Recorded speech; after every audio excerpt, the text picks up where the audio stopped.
বাংলাদেশে রাম মন্দির তৈরি করা হচ্ছে এবং এটা তৈরি হবে। এখানে কারোর বাধা দেওয়ার কোনো অধিকার বা এখতিয়ার নেই। কিন্তু কেন রাম মন্দির তৈরি করতে দেওয়া হচ্ছে না? হঠাৎ করে মুসলিমরা বা এটার বিরুদ্ধে এত উঠে পড়ে লাগলো কেন? আর 11ই জুন রাম মন্দিরের নির্মাণ কাজ যেখানে প্রায় 80% শেষ হয়ে গিয়েছে, সেই জায়গায় এসে কাজ বন্ধ করে দেওয়া হলো। তাহলে পূর্ব থেকে যখন রাম মন্দির তৈরি করার কাজ এগোনো হচ্ছিল, তখন কেন সরকার হস্তক্ষেপ করে বাধা প্রদান করলো না? আর এই মুহূর্তে রাম মন্দির আসলে কোন ভয়ে বন্ধ করে দেওয়া হলো? এখানে বাংলাদেশের জন্য কি আসলে কোনো হুমকি হয়ে দাঁড়িয়েছে এই রাম মন্দির, নাকি অন্য কোনো শকুনের চোখ পড়েছে বাংলাদেশের উপরে, যারা এই রাম মন্দিরকে কেন্দ্র করে বাংলাদেশকে ছিঁড়ে একেবারে টুকরো টুকরো করে ফেলতে চায়? আজকের এই ভিডিওতে আমরা জানবো মূলত কি কারণে এই রাম মন্দির অবশ্যই বাংলাদেশের জন্য হুমকি, এবং এই রাম মন্দির যদি হতে দেওয়া হয় তাহলে বাংলাদেশের জন্য সেটা কত বড় বিপদের কারণ হবে সে সম্পর্কে আমরা বিশ্লেষণ করে জানবো। তো বাংলাদেশের মুসলিমরা হঠাৎ কী কারণে এই রাম মন্দিরের বিরুদ্ধে দাঁড়ালো, তার এক নম্বর কারণ হচ্ছে, আপনারা যদি অবস্থানটা দেখেন, অর্থাৎ যেখানে এই রাম মন্দিরটা তৈরি করা হচ্ছে সেটা মূলত বাংলাদেশের সব থেকে একটা সেন্সিটিভ জায়গা। গাইবান্ধার পলাশবাড়ি এবং গোবিন্দগঞ্জের এই জায়গাটিতে যেখানে রাম মন্দির তৈরি করা হচ্ছে, এখান থেকে মূলত উত্তরবঙ্গের শুরু। অর্থাৎ ইতোমধ্যে আমরা যদি দেখি তাহলে বাংলাদেশকে নিয়ে বিভিন্ন ষড়যন্ত্র ভারত করে আসছে। কেননা বাংলাদেশের উত্তরাঞ্চল এবং ভারতের যে শিলিগুড়ি করিডর, এখানে মাত্র 22 মাইলের বা 22 কিলোমিটারের একটা তাদের জায়গা আছে, যেটা যে কোনো সময় চাইলেই যদি চীন দখল করে নেয় তাহলে সেক্ষেত্রে ভারতের জন্য পূর্ব দিকে অবস্থিত যে 7টি রাজ্য, এটা একেবারে ডিসলোকেট হয়ে যাবে। আর এই কারণে মূলত ভারত সবসময় তাদের শিলিগুড়ি করিডোর বা সিকেন্স নিয়ে তারা উদ্বিগ্ন থাকে। এবং বাংলাদেশের উত্তরাঞ্চল, বিশেষ করে রংপুর অঞ্চলটা যদি ভারতের ভূখণ্ডের সাথে যুক্ত করা যায় তাহলে সেক্ষেত্রে ভারত এই বড় ধরনের বিপদ থেকে পূর্বাঞ্চলের থাকা এই 7টি রাজ্যকে তারা মুক্ত করতে পারবে বা বিপদমুক্ত রাখতে পারবে, এই চিন্তাভাবনা তাদের সবসময়ই রয়েছে।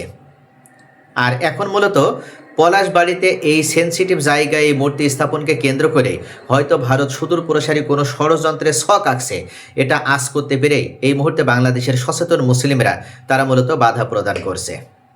দ্বিতীয় যে গুরুত্বপূর্ণ কারণ সেটা হচ্ছে, যে জায়গাতে এই মূর্তিটা তৈরি করা হচ্ছে এটা যদি আমরা আরেকটু লক্ষ্য করি তাহলে দেখবেন এখানে মূলত মুসলিম এবং হিন্দুদের যে সংখ্যা, সেদিক থেকেও কিন্তু হিন্দুরা যে এখানে খুব একটা বেশি পরিমাণে আছে তা কিন্তু নাই। বাংলাদেশের অন্যান্য জায়গাতে মূলত হিন্দুদের আধিক্যতা থাকলেও এই জায়গায় কিন্তু হিন্দু একেবারেই কম। অর্থাৎ মাত্র 7% কাছাকাছি হিন্দুদের বসবাস এই জায়গায়, 93% মুসলিম যেখানে, আর 7-এর কাছাকাছি, মাত্র 7%-এর কাছাকাছি হিন্দু এখানে বসবাস করে। তাহলে সেদিক থেকে এখানে যে এত বড় বাজেটের রাম মন্দির তৈরি করতে হবে এমন কোনো যৌক্তিকতাও কিন্তু নেই।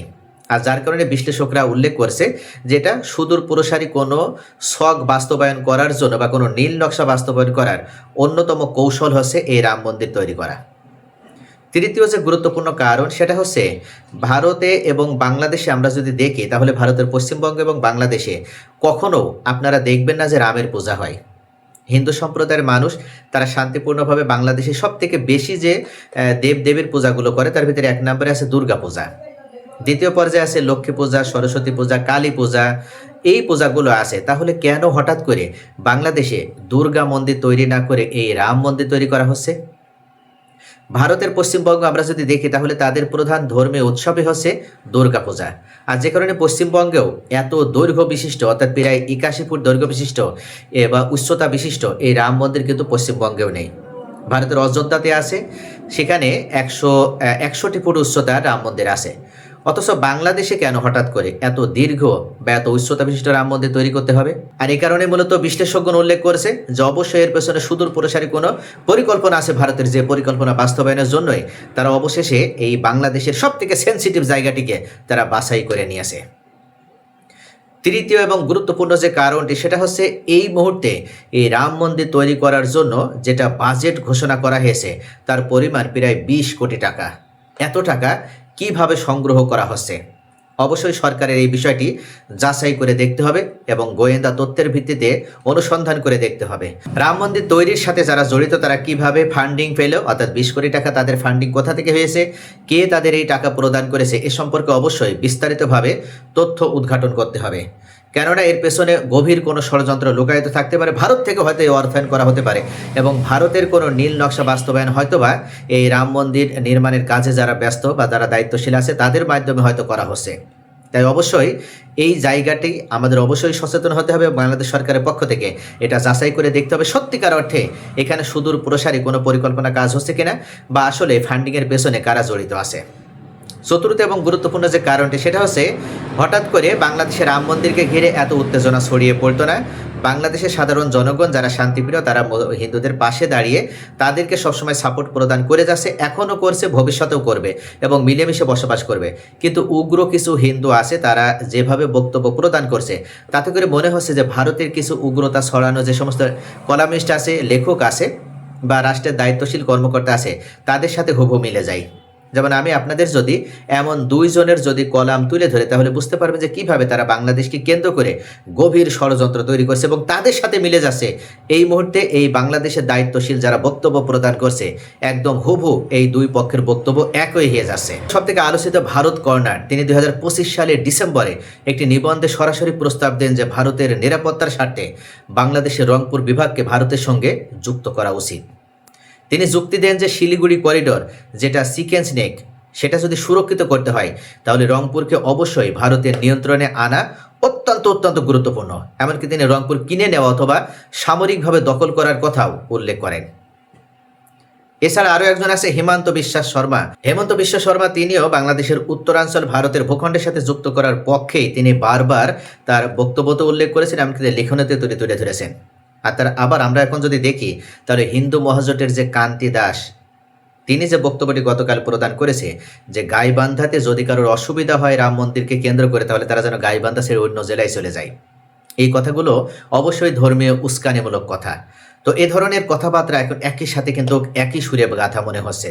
তাই যে কারণে এই মুহূর্তে বাংলাদেশের শান্তিপ্রিয় জনগণ তারা আজকে প্রতিবাদ জানাচ্ছে এবং সরকারের কাছে তারা এই বিষয়ে বারবার একটা বিষয় তুলে ধরছে, যে সেটা হচ্ছে অবশ্যই এই রাম মন্দিরকে কেন্দ্র করে এই গুরুত্বপূর্ণ 4টি পয়েন্টের আলোকে অবশ্যই গোয়েন্দা তথ্যের ভিত্তিতে যাচাই করে দেখা উচিত যে সত্যিকার অর্থে এটা নিয়ে কোনো ধরনের বড় কোনো নীল নকশা বাস্তবায়ন করার অপচেষ্টা করা হচ্ছে কিনা।